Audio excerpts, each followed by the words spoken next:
I think across all spheres right now, the quest is to take data and construct models which explain features of various processes which depend on the data, and I think this is no different.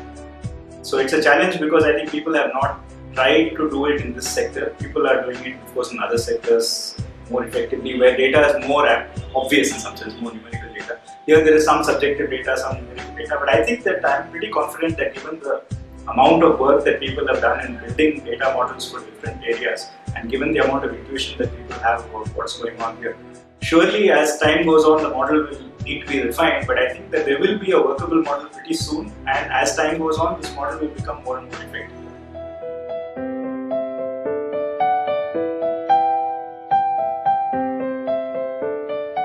The first model of the index that we developed was restricting the value of the learning index within a range, namely 0 and 1. Then we realized a student can learn as much as he wants. So we decided to keep the number unbounded. So the number can be anything. So this motivates the student to learn more. The more he learns, the greater the index is going to be. So this is something that is exciting for the student.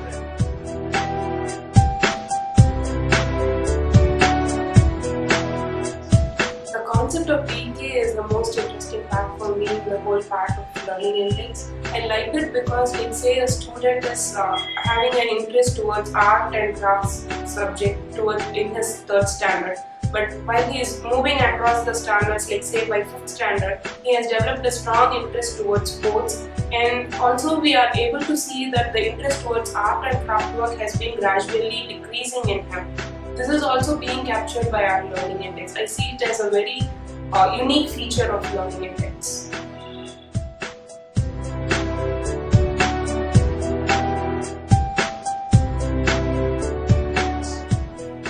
The biggest challenge in developing the learning index is the abstractness of it. There is nothing like this before in the market, and there is no predefined structure as to how to go about it, or what is the formula or how it can be derived. So it was totally our discretion as to what are the factors to choose and what are the weightages that can be given to each factor. Going wrong in this would lead to a wrong learning index. So this was a biggest challenge that we faced on how to finally come to a conclusion as to what are the factors that can be quantified, that can be chosen, and that what are the weightages that can be given to each factor.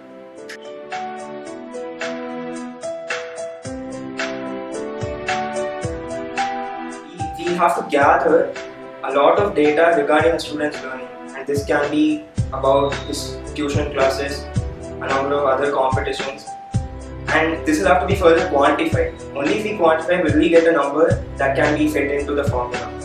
So even after quantifying it, we'll have to further combine all this data in a meaningful fashion, and on combining we should get a number which is namely the learning